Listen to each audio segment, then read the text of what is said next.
So who are you and how did we get here? Well, you should know who I am because we're cousins. First of all, second of all, I guess I'll start off with my name. Um, my name's Anthony. I'm 23 years old, and I like to play video games. Who are you? So I'm your cousin Greg.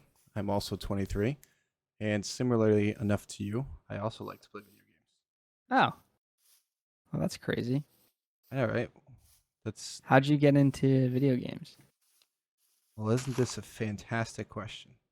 So, I think you can recall the good old leapfrog I had at my mom's house when I was a kid.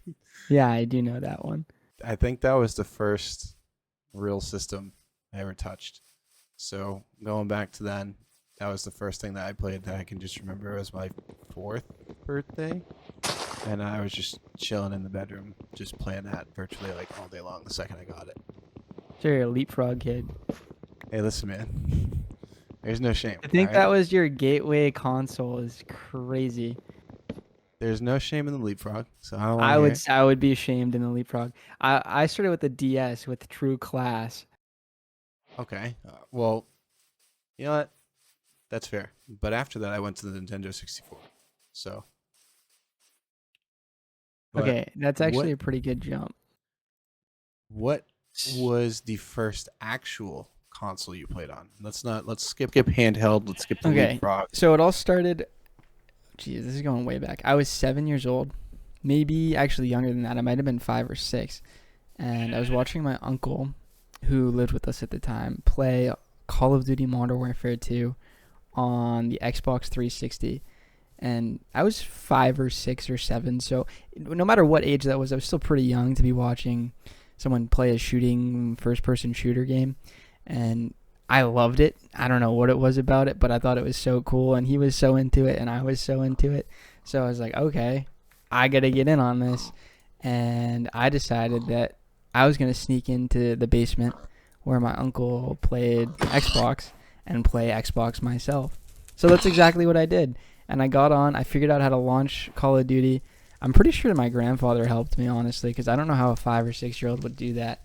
But I ended up playing Call of Duty. I was hooked, dude. I could not get off that game, and I ended up basically every day going down in the basement playing Call of Duty. And I think my uncle knew, and I don't think he cared much because I was having fun, and he was just there for the ride. So I was a Call of Duty kid, and that was kind of like my gateway. And then eventually I got a DS, and I started playing Pokemon so hard, and I still love Pokemon to this day. Um, but yeah, eventually one day when I want to say I was 9, I got my own Xbox. So I for like 2 years, I was like bumming off my uncle's Xbox, and then I got my own Xbox, started playing. I think I got Call of Duty as my first game. Um, I got a bunch of those old Xbox 360 like live game cards that were like the gift cards you could get. They were Oh, literally like twenty man. dollars at like GameStop. I got so many of those for Xbox Live Gold, and I just played so much COD, dude. I don't remember like going outside. I was just like gaming, and I know I played hockey at that time. Zero memory of it. I was just gaming. My guy was like, "Yo, fuck touching grass. I'm just gonna flick hot." Yeah, and it was great. I would do it all over again, and that So was like my foundation. is this around the time when I feel like the first time I watched you play a console game was Lego Star Wars Complete Oh, that was Saga? totally yeah. Actually, that was on. I think I was playing that on GameCube. Because I remember the Boba Fett, and I was just in the lobby just trying to bully you the whole time. Or was this on Xbox? I don't remember. So we were both. You're always a year older than me. I just remember looking back that we didn't play games together until like later. But yeah, I was probably 13 the first time we played games together. So this is down the line. So I'm trying to put some old memories together and really dig deep in my brain. So shortly before or shortly around the time that you got exposure to Xbox, I think what? So I was 10. I was already on PlayStation 2 or PS3. No, PS2. Started out on PS2 and I started out on the Lego Star Wars Complete Saga 2. Prior to that though, I was on the Nintendo 64. That was the first console. What was your my mom first had. Nintendo 64 game? There's a right answer to this, by the way. Mario. Yeah, Mario that was the Kart. right answer. It was Mario 64. That's the best Mario Nintendo 64. system, without a doubt. And Oh I boy. do remember my mom had a friend, or I don't know if it was a friend or if it was hers, but there was also a Sega Genesis where I played Sonic on. So I had some pretty decent exposure to games as a kid. Well, and that was your first. So you had the Leapfrog, and then you got a Nintendo 64. Yep. How do you go from Nintendo to Xbox? So that's a good question. Do you remember Nana or my Nana, Debbie? Yeah. So I think I was also like 10 or 11, and I just put on my Christmas list. This was like the first real time I got an actual gift that like I had asked for, and I wanted an Xbox. And I think I was spending the weekend at Graham's, and I was just hanging out, and Christmas time was like right around the corner. So she decided that she was going to camp out at GameStop and get an Xbox. I didn't know this until Holy. Christmas Day, of course. So This is when you actually had to camp out at GameStop. There wasn't yeah, like a, and they had the deals, man. Let me tell you. yeah. So she got the this was the Modern Warfare 3 release. So I don't know what year Modern Warfare 3. I'm getting beat up right now. Hold on. That had to be, geez, 2013 maybe. Yeah, so that was the time I got my first console on my own, and then Xbox Live came shortly afterwards while I was bumming the internet off the neighbor. But yeah, that was the first time I got introduced to a console of my own. And you start MW3. I feel like we played a lot of MW3 together. I can't believe I died. Yeah, we Damn, definitely did. So cheeks. Bro, it's been years since I played this game. Relax. I gotta start over. I had no food, no nothing. I'm trash. Yeah. So then, after I got live and I moved back to my mom's house, that was when I had the opportunity to start playing with you a little more. Yeah, that makes sense. So we're going back. We were, okay, 2013. I was 11. So maybe this is actually the right timeline. Is I was 11, you were 12. Yeah, actually, I think that adds up. And we started playing together, which Because is there was crazy. also that time at my mom's when I had the PS2 and the PS3. Yeah, you had the And- PS2. We used to grind that thing. Yeah, and you would come over and we would play Lego Star Wars, and if not, then we tried to play Resident Evil, which scared us so bad that we ran. Yeah, dude, that was crazy. I forgot. You just unlocked a memory. And this is how it all started. This is how the gaming started. Is Yeah, stupid little That was- memories like that. that was a great time. And then right after that, I got GTA Vice City, and that was like the first quote big boy game I played. GTA. Yeah, I think I remember you got that on your phone too, because you could get it on the iPod or the iPhone. I forget whatever, Yeah, but it you was could on buy. the iPod. And I remember watching you play that, and I thought it was so cool because I never was able to do something like that. Because it was like I could play COD, I couldn't play GTA. That was off limits. That was the end all for me. Yeah, I don't really know how my mom came about getting these consoles, but once I had them, she didn't really pay attention to anything I played. Yeah, I know. But we're also missing another key component, and I'm gonna say the word. Do you remember Grawl? Grawl! Oh my god! The mobile gaming era. Yeah, of course I know Grawl, dude. So, I don't know if I told you this actually. I think I did. But I was hooked up to my mom's credit card on my iPod Touch. I know where And this there is was the in-app purchases that you could spend. I think it was like $20 for like 10,000 growlots or whatever the hell the currency was called. And I spent $350 on my mom's card, and it took her like a week to find out. And I didn't know I was doing anything wrong. I was literally just pressing buttons and having fun. And then we had a really long talk about it because I was literally like 9. I was so young. But Yeah. long story I had short a is, similar situation. did you do the same thing? I may or may not have had someone's card hooked up that I didn't realize that I was making microtransactions Oh the my whole time. god. And I just had like, I don't know, 200k growlats. So what was that, like $300 or $400 USD? Yeah. Yeah, and I Yeah. didn't realize that, and I was just like, oh, I'm gonna keep hitting this button and keep getting the stuff I want. Dude, because it was I dope. You didn't just know. get free money. That's what it seemed like. Yeah, that was when Papa would always take me to go get iTunes gift cards after like baseball or something. It's like a, you're doing really good this week, type thing.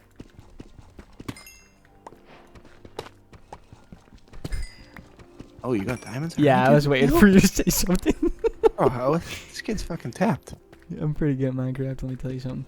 So I go from spending $300 to on Growlots to playing Call of Duty to eventually, how do we get PCs? What's the segue into getting a computer? So for me, it was a little different. After I got Xbox, I don't remember what transpired that made me want to get a computer, but I think like YouTube, tech YouTubers were kind of just becoming popular around that time too, because I think the first graphics card that really kind of like stirred up the The interest in PCs was 980. around like the 980 and the 9 series. Yeah. That was a good card. That's the one that sparked. I mean, maybe this is just the time that I remember too, because that was when I started to get into it. Yeah. So that's when I was just like, all right, dude, sick. Like I'm getting exposure to this. I'm learning things, and I'm watching videos on how to build a PC. And Wasn't it Linus Tech Tips? Yeah. Yep. Exactly. So after watching him for a little bit, I was like, yeah, I should just give this a shot.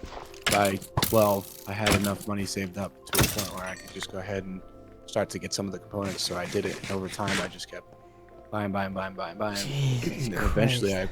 I got everything, and then that's when I built my first system. It was the remember that like cube-looking thing that had the dual 980s in it, and you were like, what?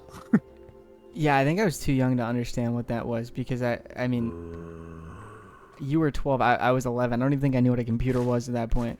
Yeah, because I think you started playing on the Mac around that time. Yeah, so my grandfather had a dusty old like big Mac in his room, and he would do all of his work stuff on there. But I was really interested in Minecraft because one of my best friends in elementary school, his name was Drew, and he was playing Minecraft on his computer. I'm like, dude, that's so cool. Like, what do these blocks do? And Minecraft was like brand new. It was like just out of beta or alpha, I forget. I think it was just finished with beta and they released Minecraft 1.0. I thought it was the coolest thing ever, and I'm like, okay, this is awesome. I got to get it. And I remember I'm like, well, I don't have a computer to play it on. So for Christmas that year, I asked my mom to get me like a gaming laptop, and lo and behold, I got a gaming laptop and I started playing Minecraft. But before that ever happened, I went on my grandfather's computer and I tried to buy Minecraft, but I think at the time you couldn't play it on Mac, if I remember correctly. I don't know if it was available for Mac devices yet. I could be fibbing. That just unlocked another thing that I completely forgot about. That was around the time when I had gotten a laptop of my own, and I got the compact, like it was like a $200 laptop back in the day. Didn't you get I swear to God, you got an Alienware PC at some point too. Yeah. I tried that one out, and then I realized I didn't want to do pre-build. So that's what led me to building my own after the fact. Is when I had that little ass Alienware PC, and I was just like, I don't know if I like this that much. But you're right. I completely forgot about the laptop scene. That the first laptop I had was a compact, and that's what started to get me into PCs initially, because you introduced me to Minecraft, and I was like, I cannot run this like at all. Yeah, Minecraft was a hard game to run at the time. Now you can do it on anything. You And were with cool literally just using shaders that, like, and shader texture packs. I guess they're called resource packs now. oh yeah, dude. So that's the beginning. That's how you get a PC.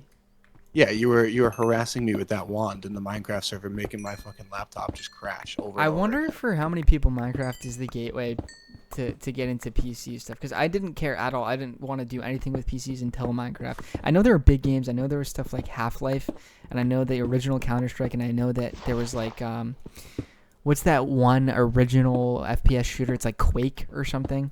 Like, these were all huge PC games. PC gaming's been around for a long time, but I never cared about it until Minecraft came out, because I was young and they hit my age demographic so hard, and I loved it. I literally played Minecraft. I still play Minecraft. We're playing Minecraft right now. Yeah, just for old time's sake. But eventually, I got bored of it. As a kid, I was done with Minecraft. I was like, I don't want to play Minecraft anymore. It's getting boring because everyone knows you play the 2-week Minecraft phase. You go through it with your friends, and then you're like, okay, let's move on to a new game. And it happens once a year, and you know it's true. It's probably going to happen again. And then I think I went to CSGO next. I think that was the next game that I started to play like big time. And this had to be 2015, 2016. 2014, I think. Was it really? We played CS for at least 2 years. I want at to say I least. was 14 at the point in time where I started to play CS, Yeah, that definitely does sound about right. which means that it had to be 2014 for me. I think you played a lot longer before me because I think you were the one that got me into the game. Yeah, I think I have like what 12, 13, maybe 1,400 hours on CS, and I think the first installation date I got it was like 2014. Yeah, I think that figured adds. out what Steam was. But yeah, that was, man, is that really the first PC game that, like, aside from Minecraft? Yeah, because we played Minecraft for a solid period of time, and we did everything. We did all the servers, all the competitive stuff, Dude, I had a Minecraft YouTube channel. or Tetrix. Yeah, you remember the name too. Holy cow!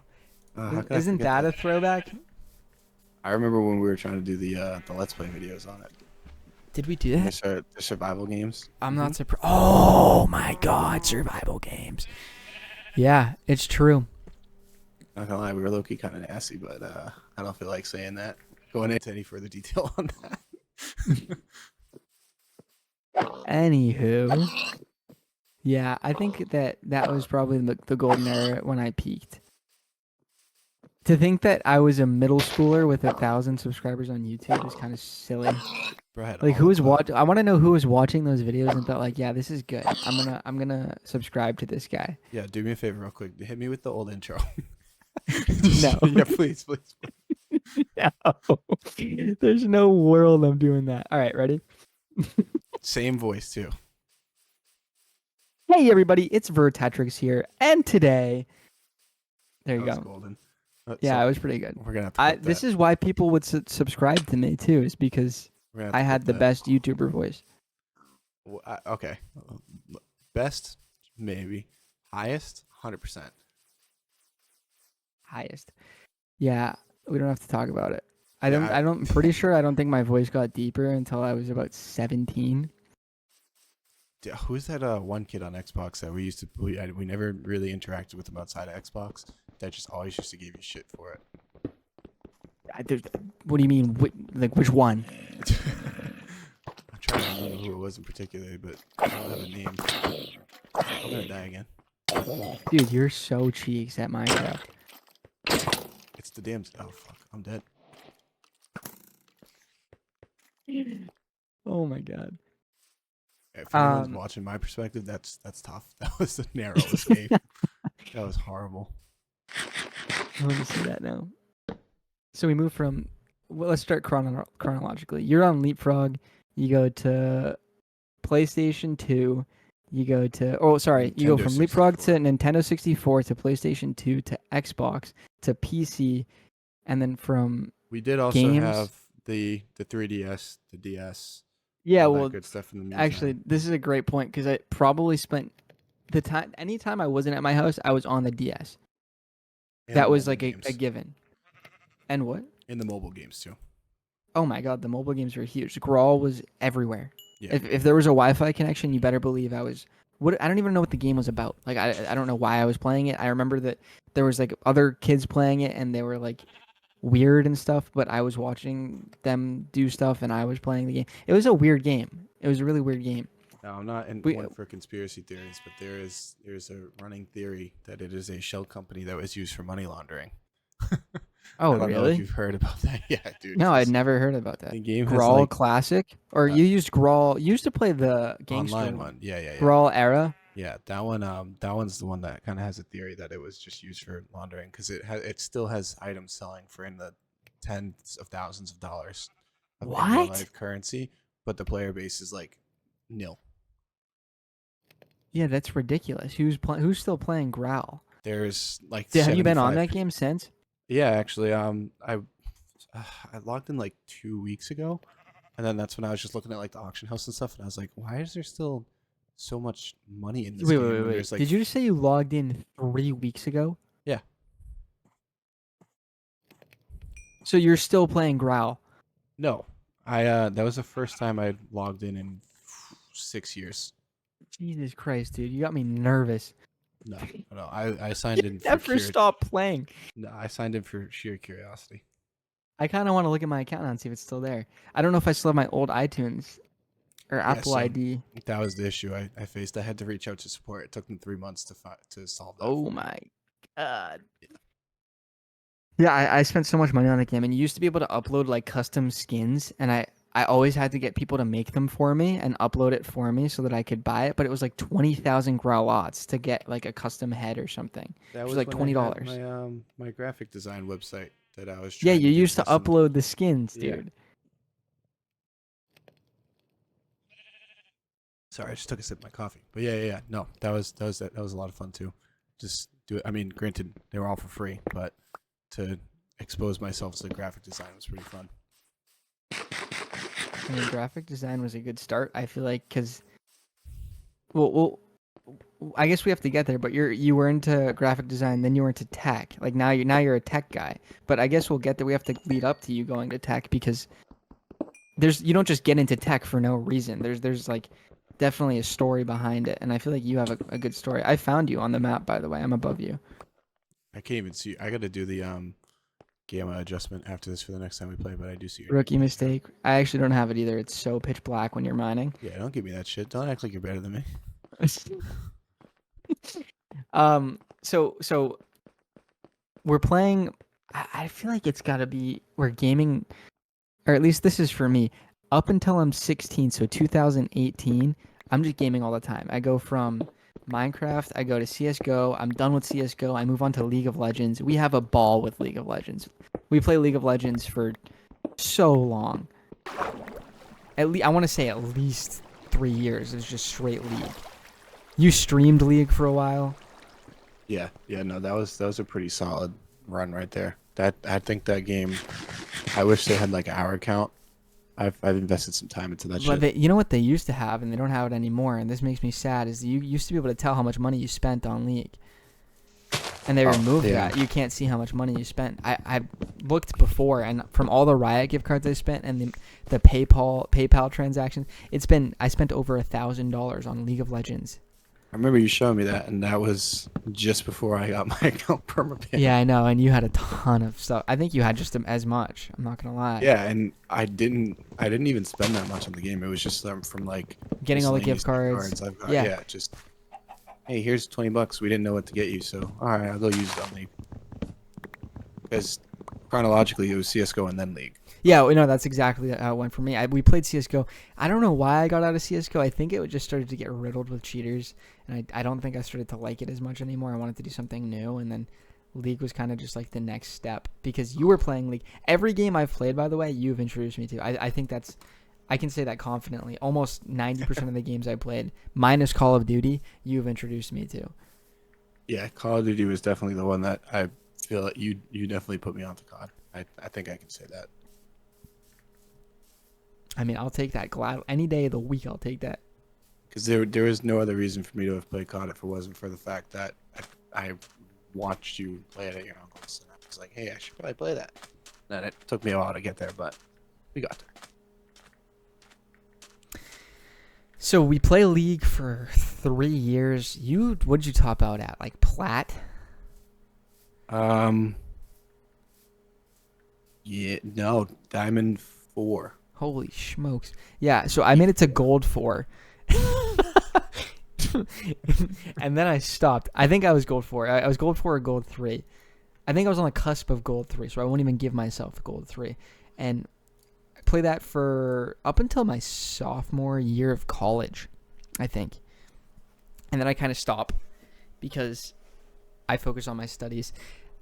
But basically, gaming all the way up through high school, I turn 16 years old, and I'm like, okay, I'm doing nothing but gaming all the time. Like, what's next? Like, I'm starting to miss out on like social events. I'm literally just gaming.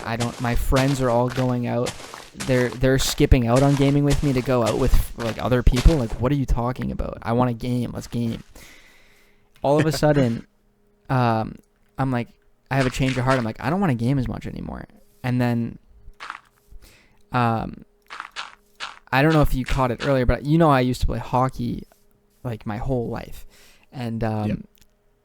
until I was 16, I didn't really like focus on my fitness at all. I was mostly just like trying to have fun, trying to play video games. I was addicted. Like, it was just my whole life was video games. Yeah, you and your skinless chicken nuggets. Dude, they're good. So I wanted to do something about that, and I couldn't play hockey anymore because I got way too many concussions. I feel like you have actually a lot of concussions too, but that's unrelated to 6 or my 7 story. on record. Yeah, you got way more than me, so that's crazy. Yeah, my brain's fried, dude. But I got 3 concussions in 3 months, and I'm like, okay, I can't play hockey anymore. I have to quit. Bummer, major bummer. And then I pick up weightlifting. That was like the big like hurrah for me. It was like lifting weights, because I couldn't play hockey anymore. What was I supposed to do? Sit there and collect dust? Because that's what I did for a while. I just gamed all the time. I'm like, well, now I have no excuse to go out and be active. Like, I don't have to go to hockey practice anymore. I can just game more. Let's go. Like, woohoo, victory. So let me ask you something in regard to that. When you found out that hockey was no longer going to be on the table for you, and you already had your affliction with gaming, were you more so? Were you sad about hockey? No, or I it was more ready to so go, just dude. like I was so ready to go. I'm like, all right, I don't have to do this anymore. I was starting to get bored of hockey. To be honest, I wasn't as into it as I was before, and I think that it made me feel less bad about quitting, or not even quitting, but having to quit because of the concussions. And like, honestly, I wasn't very upset about it. I feel like I should have been more upset than I was. Do you regret the time that you invested into gaming? That's actually a really good question. I don't think so. There's things that playing games teaches you that you can't learn outside of video games. Like, I feel like there's so many creative, like you learn a lot of problem solving skills that you wouldn't learn in a typical day-to-day life, because like, you can do things in a game that are impossible in the real world. You also get exposed to so many new perspectives when you're playing video games. Like, I don't know how to describe this. Have you ever played Life is Strange? I think so. Yes. That's my favorite. I don't even know if it's indie. I don't know if you can call that an indie game. It's my favorite, like, niche kind of genre game that it's like a mind blown, but like, you don't get to see that in real life. It's like watching, it's kind of the equivalent of movies. Like, if you're a movie junkie and you just watch movies all the time, do you regret the time you spent watching movies? Like, no, you can learn so many cool things from movies. I've definitely spent a good fair share of my life watching movies, so. So do you get what I'm trying to say? Yeah. So, I think that's a fair comparison to make, because one way or another, people will fill their spare time up with something of some sort. yeah, so it's like you choose your vices, and I think for me, I do not regret video games as being a part of my life, because I've learned so many things through playing games that I wouldn't have learned otherwise. And I got to make so many friends that I would never. I had a friend for 6 years. This guy and I would talk from across the world. He lived in the United Kingdom. I forget what part of England he lived in. Dude, I remember this kid. His name is Max. I actually still have him added on Discord to this day. And I haven't talked to him, but if I reached out, he'd be like, oh, yeah, that's Vertetrix. That's the guy that I used to play Minecraft with 6 years ago. We used to play Xbox, dude. We did everything. And I would have never met this guy if I didn't play video games. And, like, have you seen the stories? People will play games with people for, like, 10, 15 years, and they've never met them once. But then all of a sudden, they decide to meet up in person, and they're like, holy cow, this is crazy. Yeah, that happened to me, actually. That's what I'm talking about. Who did you meet online? So I don't know if you remember one of my old good buddies, TJ. Yeah. We still talk. We don't talk nearly as often as we used to, but like once every, I don't know, a couple times throughout the year, we'll reach out and he'll ask how I'm doing and whatnot. But he was the first person I met on video games that I ended Ever? up meeting up. Yeah, that I met up with in real life afterwards. Wait, are you And serious?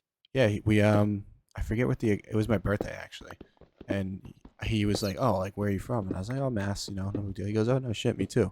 And he's like, "Well, why don't I just come visit you for your birthday and we'll just hang out and kick it a little bit?" I had no idea you guys didn't know each other already. Oh yeah, so we met we met on Grawl and it transitioned over to Xbox. What? You're joking. No, yeah, dude. That was that was a fun transition, but For some reason, I thought you were just family friends. no. Yeah, that's how we initially met and just linked up, and then afterwards that was kind of that, and then I got him into League, and he got into the PC scene, and we play every now and again, but his game palette is much different than mine, so it's kind of hard for us to link up on games, but yeah, that was the first like, wow, you met somebody off of a console that you played with, and This is what I'm talking about. You would have never had that experience if you didn't play games. And like, exactly. that's what I love about it. It's like so cool to me that you can talk to somebody. And I guess this is like, to some people, this is like dystopian. Like if I went back to the 1800s and I'm like, yeah, you can just like talk to this guy that's across the world, like a few thousand miles away. But you're not actually in front of each other or in the same place of the world. You're just like far away, but you're communicating with each other. Kind of like you're sending a letter, except it's instant and direct. Yeah. They'd be like, what are you talking about, dude? Like, you're insane. Yeah, no, 100%. And it's I think that was a really good comparison to make, to be honest, because not a lot of people would really think about that in that sense, where it's like a long distance form of communication that's instant. So, in short, and like I could say this over and over and over again, no, I don't regret my time playing games. I think it was probably the most formative, and it still is a big part of my life, and it was the most like important part of my formative years. And I think it's what led me to probably the hardest choice I had to do in my life, which was choose between my my future, choose for my future, what I wanted to do for a career. And this is what I was alluding to earlier, but I wanted to do computer science, and the reason I wanted to do computer science is because I was so into technology and building gonna die. computers. I'm And gonna die. dude, this is crazy.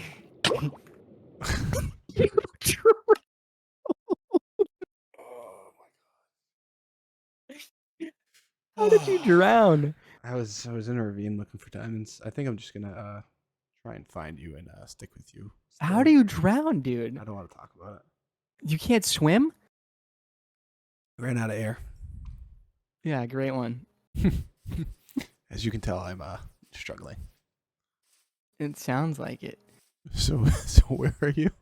I was talking about computer science, dude, and then you drowned. But So as I was here, saying, I'll segue back into that. So elaborate a little further. What stopped you from going into computer science, or what attracted you? so to computer it science was okay, I'll start with that. I liked computer science because I liked the idea of solving puzzles, and I thought that it would be cool to like solve puzzles as a job. And I'll more on that in a second, but I was like, okay, this is a cool like start for me. It sounds like a good idea, and I could work on a computer all the time because I love to work with computers in general. I've already built a computer, and I like gaming, so like I could maybe code a game or something. That was like where my head was at. I had no idea what computer science actually was at that point in time. I just thought it was a cool thing, and like the puzzle and like problem solve.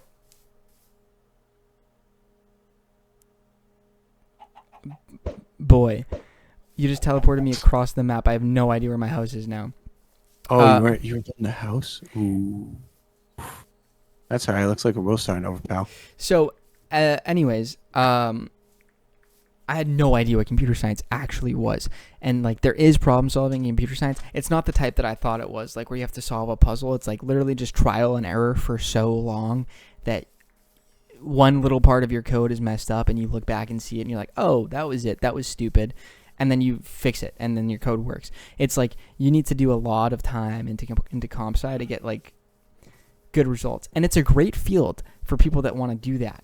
I figured out I don't really want to do that.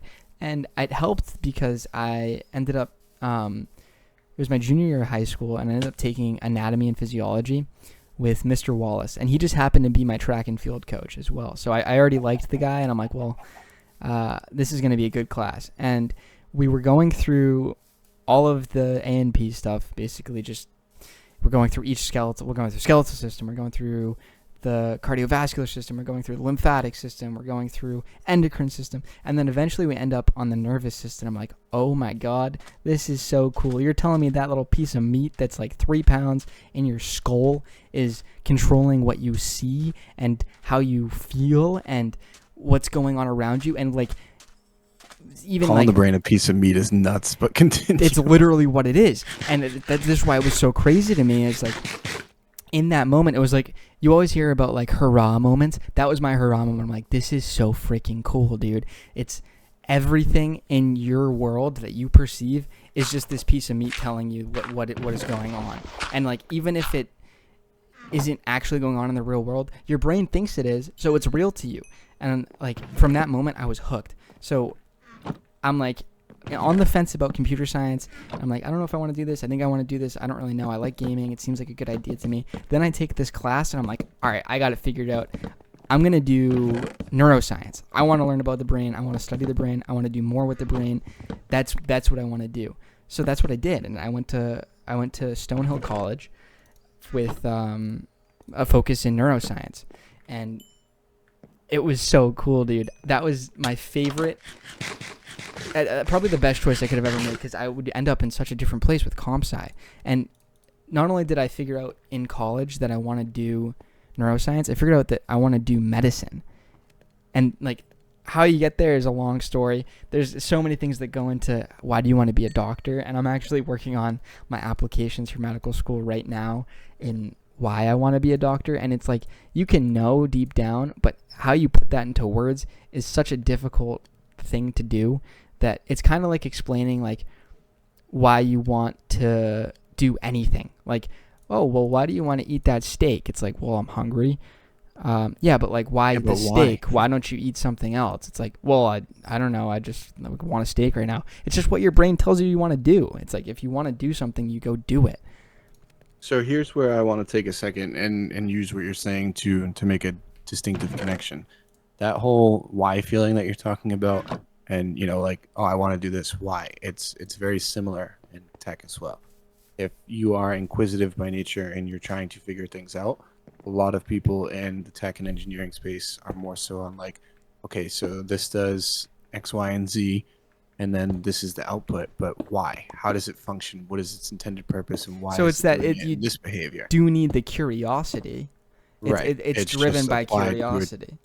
Correct. It's just applied to a different thing. So it's I could be out of my element saying this, but I would like to think that the thought process for people in medicine and health are also pretty closely aligned with the thought process for people in tech and engineering. I think you're probably right about that, but I think it's more than just the tech space and medicine. I think it's every field. Is you have a deeper meaning for why you want to do this. You have some kind of impetus that drives you forward, and when you wake up every day and say, "This is what I want to do. This is why I'm going to go do it." It's you need a why for anything. You need a why to wake up tomorrow. You need a why to go to your job. You need a why to go work out. Yeah, no, 100%.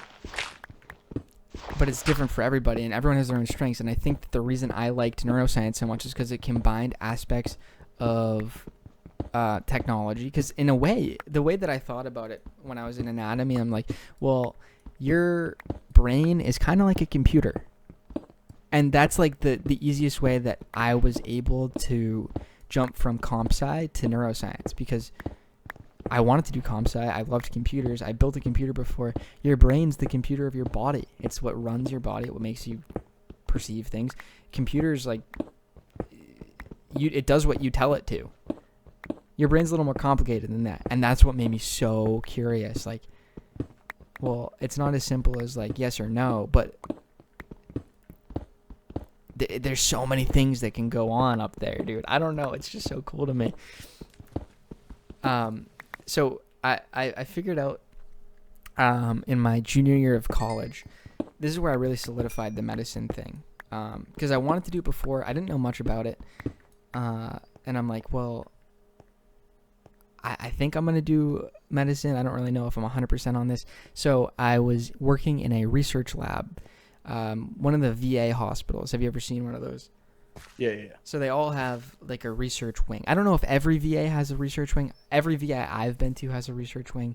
The VA that I worked in, we were focused on the neuroscience of sleep and wakefulness. And this is why I'm a huge proponent on sleep, is because I worked in a sleep lab. And I love a guy, his name is Matt Walker. He's a neuroscientist. I think he's in Berkeley. I might be wrong about that. But he's PhD, fantastic neuroscience. He studies all about sleep and why sleep's so good for you. And I'm working in the VA, which is like connected to the hospital, and I'm doing research on sleep. And I'm listening to this guy, Matt Walker, talk about sleep, and then all of the things that can go wrong with your sleep. If you have sleep apnea, how bad your health can be. Like, I'm working with these veterans that have comorbidities like PTSD and terrible sleep because they can't even sleep. And we're trying to figure out treatments for them to sleep better. And to do this, we're working directly with mice. And the mice are just like typical lab mice. They're bred in the lab. They're kept in little cages. You can get onto ethics there. They have a really big ethics like debate on whether research animals are necessary or not. I'm not going to get into that, but what I learned from working with the mice is that there are tractable ways to treat sleep disorders. And we did it firsthand with these things called orexin antagonists. And orexin is basically this little chemical. It drives your hunger and your like motivation to eat. You obviously know about anorexia. Mm-hmm. Orexin is driven in food drive, so anorexia means low orexin. Does that make sense? That makes sense. So when you're anorexic, you don't eat as much, which it comes from the word itself, is anorexia, orexin. Anyways, we're working with orexinergic drugs, actually antagonists. So orexin antagonists, what they do is they block the effects of orexin in the brain. So if orexin makes you hungry, then an orexin antagonist blocks the hunger feeling. But orexin is more complicated than just food. It plays a role in your motivation. And we're working with these mice that are staying up too long. Exactly. They're squeaking all night. We're also giving them, there's another group, we're doing multiple groups, ones that's sleep deprived, ones that are on opioid drugs, so they're getting addicted to like opioids, and we're giving them orexin antagonists and seeing how it affects their behaviors. And the orexin antagonist facilitated sleep and helped them get over their opioid addiction. It was crazy. It was crazy work. But this is my first experience in the lab. This is my first neuroscience work that I'm really doing. And I'm seeing how it can treat real disorders like opioid addiction and sleep deprivation, people that have like insomnia. Like, well, if it can treat the mouse, why can't it treat these veterans or anyone that has the condition? And like, you think me getting into this and saying like, I love how the research is helping these people do things. It's like, why not just be a research scientist? It's like, I could be a research scientist, but I figured out that I want to be the person that's actually doing the giving of the medications. I want to be the person that's there working directly with the people, seeing how it affects them, seeing like, I can't work with mice. I think that the mice are too little, too fragile. Have you actually have had mice in your house before? They're kind of gross. I don't. There's one thing I just won't do, and mice and roaches are the two things that just are the bane of my existence. Yeah, bro. the roaches are so bad, dude. Oh man. I've actually never seen a full. None of the roaches down south, but like those are bad. Yeah, no, not a fan. Would not recommend. Do not want them. So I will happily pass on being around rodents and insects. Anyways, I think that I just completely rambled on about neuroscience because I love it so much. But the long story short is, I do research with mice. I figured out that I want to be a doctor, and that kind of leads me to where I am today. Like, I'm working on becoming a doctor. I work right now in a doctor's office, and I'm a medical scribe, so I'm the person that would follow around the doctor and take the notes for them. And I basically just like am preparing to become a medical student, and that's one of the things I have to do is get a lot of clinical experience to work in a doctor's office and to go to medical school. And that's where I am at present. So I've learned along the way that even if you get lost and you don't know what you want to do, there's always a way that you'll find your way. Because I thought I was going to do computer science, and then I figured out I don't really like computer science, and something else came along. And then I thought I was going to be a neuroscientist, and now I want to be a doctor. So there were so many different like paths that I could have taken, and now I'm on this one, and I think that this is where I'm going to end up. But you never know what can happen. Yeah, exactly. It's good to keep an open mind in that sort of scenario too, just in case anything else comes along and career changes may or may not happen. So I totally understand that. Yeah. So it's like you live and you learn and you take what you have in the present moment and make what you can with it. So that's where I am in my current life. But you have a lot different of a story. I think that you kind of you took the tech thing and ran with it. Is that a good way to describe it? 110%. And it's interesting because I never would have pictured myself being where I'm at today if you had asked me this, like, I don't know, 6-7 years ago. Yeah, definitely. My story is a little more unconventional, a little kind of just all over the place, to be honest. And I guess it's for good reason, because a lot of good things happen because of it. Where to begin? See if I can condense this into I think we got like 13 minutes left, so I'll try and condense it as much as I can.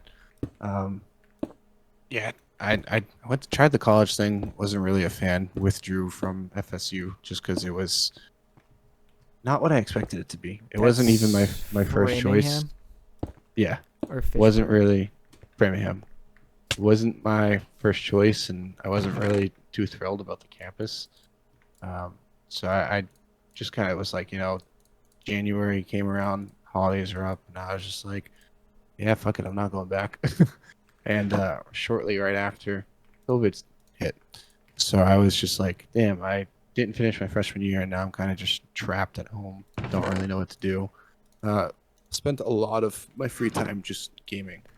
In high That's the school, it was cope. different. Yeah. In high school, I was more so like, I was out all the time, just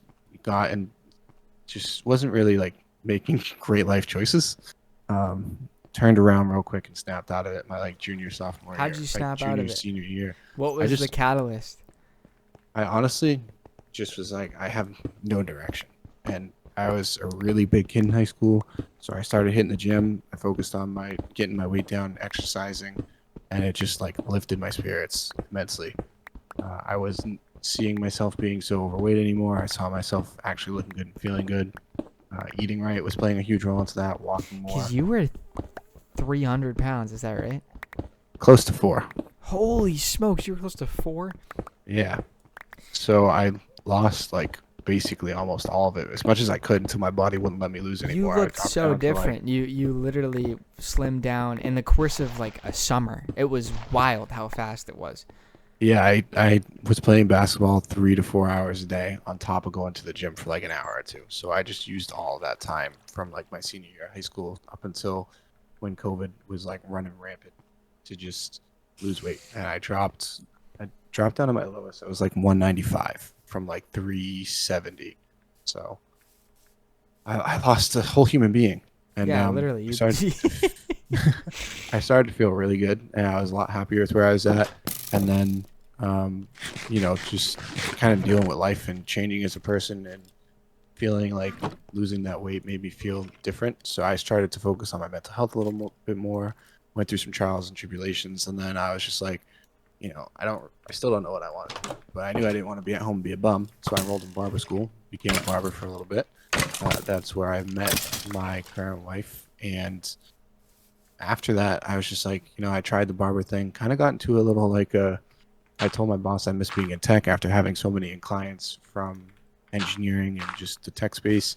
Mind you, this whole time I was constantly working on computers, tinkering with stuff, fixing all sorts of various electronics and whatnot. And I never lost that skill set. So just talking with people and interfacing with all these different engineering and tech professionals made me kind of feel like, shit, I missed out. I had a good thing going for me. Yeah, so what I'm So- getting here is that you had the background in tech, and for a little bit you lost it. You're like, well, I'm gonna go become a barber, and you left it behind. Yeah, so it was one of those, I just made a very sporadic decision to do that. And I didn't really know what it was. Was it just kind of like, this is what I can do right now, and Yeah, definitely. It was one of those like, this is going to be something that's going to keep me in the habit of being in school just because I know that college wasn't for me, but I'll try something else out. And, it was fun. It really was. I honestly kind of fit the description for a barber. Tall, pretty lean kid, just fucking tattooed up, piercings, all that good stuff. Gradually started to lose a lot of the piercings that I had, and just went ahead to do it out. And I definitely wasn't professional by any means. I was very like kid from the project, still trying to figure out what it meant to just be politically correct and speak in a normal manner. So that was definitely interesting. But fast forward a little bit, I kind of just got into a scuffle with my boss, and I just told him like I missed that, and he just told me that like I wasn't gonna amount to anything because I don't have a formal degree and I didn't go to college, he said that. et cetera, et cetera. Yeah, it turned into like a little blowout, and at that moment I was just like, I was gonna come in here and just give you a heads up that this is what I was thinking about, and I wanted to see if I can pursue an opportunity and do both at the same time. But after that, I was just like, I'm just gonna quit. Yeah, that's not and- worth your time or effort. If you Yeah, he didn't know that. He just thought you were gonna quit and leave. Yeah, he didn't know that I had an offer sitting in my email for a robotics. That was a And hurt that's when man. Yeah.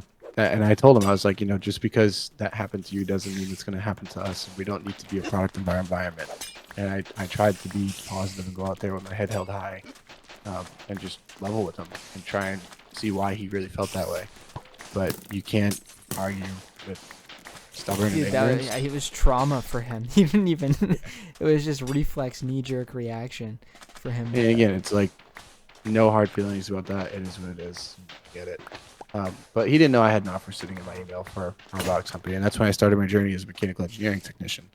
I stayed there for almost a year until I got hit with a layoff, and then I went on to become a deployment test engineer. I did some contract writing as a technical writer, or contract work as a technical writer, and then now I'm a support engineer at a global robotics company, and I predominantly work from home. So, all is well.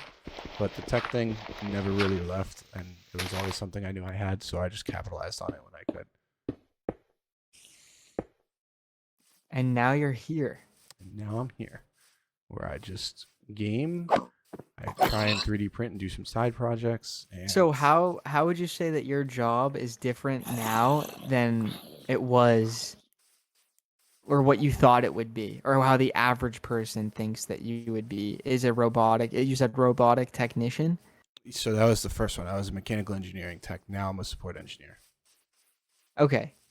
So support engineer, I hear support engineer and I think that you're doing like a lot of phone calls, and you're doing like a robot is broken and you go and like fix it. Yeah, you'd be pretty on par. It's a mixed bag because every day/week is different. But yes, there's some phone calls, a lot of tickets that come in, a lot of site down scenarios, and a mix of like spare parts and warranties as well. So if something breaks, I go through the process of like investigating. And you it. do this all from your house. Yep. Everything is done remote through our portal. And Wow, that's that's crazy. just And I wonder if this would still be possible if we never got hit with COVID, if you'd still have the work from home potential. honestly, I'm not sure, but this job can be done from home, so I don't see why there would be a need to be in the office aside from the training period. Yeah. But yeah, I mean, definitely it's definitely interesting, and it's like there's days where it's basically customer service and customer interaction. So there's days where we could be slammed. There's days where I like don't get a single case or call, and I basically just don't really do anything. So, That's crazy. but I keep myself busy with projects in the meantime, just so that way I don't look like I'm not doing anything. But yeah, it's definitely a mixed bag of stuff. Do they ever like call you out for not doing anything? No, my boss knows that being in the industry that we're in, there's going to be days of not having to do anything, and there's going to be days of having to do so much stuff that we can't even So it's think. hit or miss. Yeah. That's a crazy job. I see that's something that I never would have like expected. I hear robotics and I think like, well, you're building a bunch of robots all the time and you have to go supply them to companies and then like that's what I think of when I hear robotics is you're just like always on the move and you're like coding these complex robots and you're building them and you're fixing their problems if they ever have a problem.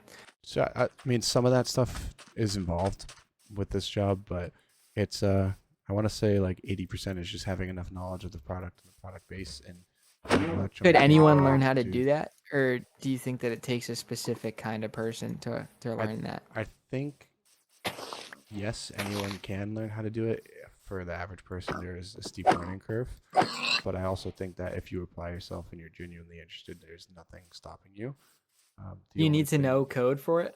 yeah, you do. There is a component of coding in the software that we use that you do need to understand Python. You need Yeah, to understand electromechanical aptitude, mechanical um, aptitude, hardware, software, everything. It's a multifaceted system. that's Uh, so cool. there's like radios that you need to know. There's networking that you need to know. How to configure certain servers, um, SQL, post product support, et cetera, et cetera. So it can be easy, but it can also be like Yeah. you know Is you that get a like your least favorite part of your job? what part? The part where you have to kind of like do all of this complex code and understand it all, or do you like that? Is that like your favorite part? I honestly don't mind it. I really don't. It's not as hard as it seems when you kind of understand the gist of what you're trying to do and what you're Yeah, aiming sure. for, especially when you know like the application of the bot and what it's supposed to do and what its expected behavior is. But it's I would say the biggest thing that I don't like is the warranty procedure. It's brutal. What's wrong with that one? It's just so long and drawn out for no reason. Right. Just trying to send me pictures, send me videos. Did you do this, and this? Oh, well, did you Sounds pretty replace this, annoying. and this? And did you verify that this is running at this, and this speed? And yeah, it's pain. If But you could go back in time to, with all the knowledge that you have now, what would you do differently? you know, You probably never thought about this, so I'm I gonna hit you actually with it. I have, and to be completely honest with you, I don't think that I would do You anything think it was differently. all? Because Yeah. if I decided to change something, I wouldn't have met the people I've met today. I wouldn't be able to work from home. I wouldn't have the setup that I have. I wouldn't have gone through the trials and tribulations I did to get here. I wouldn't be blessed with the family I have right now, and I wouldn't be able to still learn at my own pace because I am still in school. I decided to go back, and it's all online. But if I had gone and did like the traditional engineering degree, mechanical engineering or something, I don't think I'd be in much of a position to work from home, and I value that a lot. Yeah, I think that's huge for you, especially given the circumstances. You have a family to take care of, and you're also kind of far away from your job. Yes, about like an hour and a half. So I'd say you hit gold here. Definitely, definitely, and I don't want to ever feel like I'm gonna take it for granted. So here's the other question for you actually, and this is kind of related to the working from home. Is how has your life changed since becoming a father? What's different? Um, What's the same? What's different? I mean, definitely the responsibilities different. It's definitely an adjustment period. The freedom to kind of just do whatever you want at any given time. Yeah. Um, but other than that, I feel like not a whole lot because I wasn't really like after high school. I wasn't really the type to like go out and party all the time and just do stupid shit. So that really hasn't been impacted too much. But I would just say like the freedom to kind of just like if I want to go out and do something on my own. Yeah, you have someone to take care of. Yeah. Like being more financially responsible and making more sound decisions and actually planning for the future and like trying to invest in all that sort of good stuff. That's the only thing I really feel like I needed to be careful with and adjust for. I think for what you have gone through, you figured it out really well. Yeah, man. There's a lot definitely of stuff. have There's to a grow lot up of quick. stuff. It's true. It's true. But And so you're in college right now. You're in or you're back in school, an online program. Is that right? yeah, I was just gonna give you a quick like brief overview of that. So yeah, I'm at an online school called WGU, and I'm doing business management with the focus in IT. So Nice. still kind of getting What's the IT focus kind of? just like general principles of IT, hardware understanding, networking, all kind of like a high level overview of IT principles and foundations. Damn, dude. What a ways away from leapfrog gaming to becoming a barber. I jumped a lot there. To going to, so you went to college, you dropped out, went to become a barber, quit barbering to pursue tech. Now you're back in tech. Now you're back in school with a family this time and a full-time job. Mm-hmm. And here we are playing Minecraft again. Oh yeah, dude. I'll feel like the premise of the story is that there will always be time to do stuff like this and get stuff like this in. It's because it's important, right? Yeah, oh, I 100%. think that everybody needs an outlet. I would say so. For most people, I'd argue that it's the gym or going out and being social and going to bars and things of that nature and experiencing that aspect of life. For me, I'd rather just kind of do something like this and learn some more stuff and apply myself in a different setting. Yeah. Amen to that. But on that note, I think we've hit the hour mark. I'm seeing an hour and 2 minutes right now. So What a way to make time fly by. I loved every second of our conversation today. I think this was great, and I'm looking forward to episode 2, man. Yeah. Well, I guess I'll see you then. I will see you then, man. And like the name, now what, cuz?